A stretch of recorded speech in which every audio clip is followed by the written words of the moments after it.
Je suis chercheur au CNRS et au Muséum national d'histoire naturelle, dans un laboratoire qui s'appelle le Centre d'écologie et des sciences de la conservation. Donc j'ai une formation en écologie scientifique, mais maintenant je travaille beaucoup plus à l'interface entre la biologie de la conservation et puis les sciences sociales pour essayer de comprendre quelles sont les relations que nous les humains on a avec la nature, c'est-à-dire le vivant non humain, et comment est-ce qu'on pourrait faire en sorte que la biodiversité soit un peu plus prise en compte dans nos activités individuelles et collectives. Je mène des travaux essentiellement avec mes doctorants et des collègues en sciences politiques et en sciences de gestion, et on travaille surtout dans les milieux urbains, occidentaux, français, parisiens, pour essayer de comprendre quelles sont les relations que les citadins ont avec la nature de proximité, et comment est-ce qu'ils la perçoivent, comment est-ce qu'ils rentrent en expérience avec, que ce soit au niveau intellectuel, mais aussi au niveau émotionnel, affectif, individuel ou social. Et puis comment est-ce que tout ça pourrait être pris en compte dans les nouveaux politiques d'aménagement de la nature dans les villes, voire des politiques d'éducation ou de communication entre les acteurs, pour essayer de construire ou de proposer des nouveaux futurs qui prennent en compte la biodiversité dans des nouveaux choix collectifs de société. C'est un projet un peu ambitieux et un peu utopique, mais c'est comme ça que je fonctionne.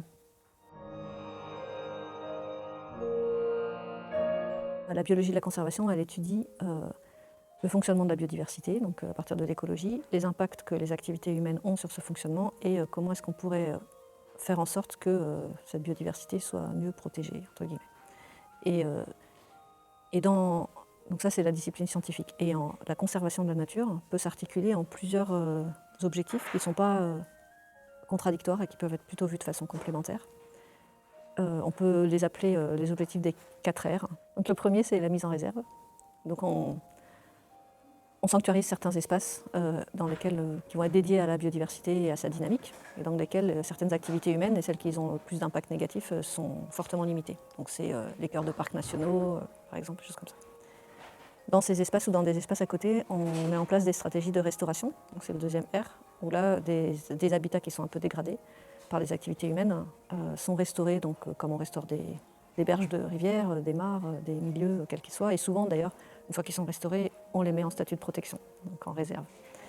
Mais en fait, ça c'est un tout petit pourcentage de la surface terrestre et marine, et on ne pourrait pas faire des réserves partout, donc c'est évident.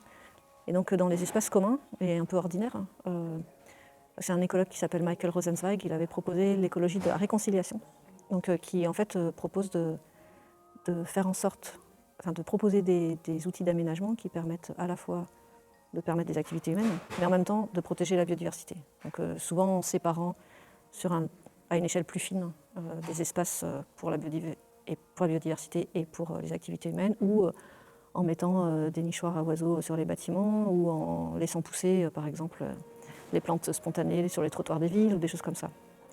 Et ce que j'ai rajouté avec certains collègues, c'est l'écologie de la reconnexion, donc c'est le 4e R, où là, dans des espaces qui sont à la fois très urbanisés ou très anthropisés, mais aussi un peu partout en fait avec nos modes de vie, qui est une façon de voir comment est-ce que les humains que nous sommes pouvons nous reconnecter ou rentrer en expérience maintenant, c'est le mot que je préfère, avec la biodiversité et la nature ordinaire. Ce qui est important dans des objectifs de conservation, c'est d'entrer en expérience avec la nature. Et si on reprend la définition du dictionnaire de l'expérience, une expérience, c'est un processus par lequel on ressent des émotions et on acquiert des connaissances et du savoir-faire sur du long terme. Donc c'est très différent du simple contact.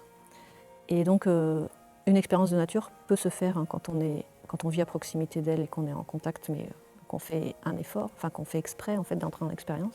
Elle peut aussi se vivre chez des citadins qui vont faire expérience de nature à côté, dans le square à côté d'eux, mais aussi ailleurs, quoi. Après, il existe des expériences de nature qui sont négatives et on a le droit de ne pas aimer. Et ça, c'est quelque chose que je voudrais aussi faire passer auprès de la plupart de mes collègues et même des autres acteurs. C'est que souvent, les expériences de nature ou d'être en contact avec la nature, c'est vu uniquement d'une façon positive. Et il y a énormément de personnes, et même y compris vous ou moi, dans certaines conditions, c'est pas possible, quoi. On n'en veut pas. On n'aime pas, on est mal à l'aise, on a peur, on est attaqué par des moustiques. Et on a des expériences négatives de nature. Une des hypothèses est que peut-être que ressentir et accepter qu'on vit des expériences négatives pourrait permettre de retrouver la place de l'humain à l'intérieur d'un système vivant, qui est lui-même complexe et dynamique, qu'on ne maîtrise pas complètement, et donc ressentir une petite sorte d'humilité. On aura gagné la préservation de la biodiversité quand on ne se posera même plus la question de la biodiversité dans les prises de décision, et que ce sera tellement évident qu'on prendra nos décisions en fonction d'une autre façon de voir le monde, et dans laquelle la biodiversité et la nature seront prises en compte de façon intégrante. Donc ouais, quand on ne se posera plus cette question-là, c'est qu'on aura gagné.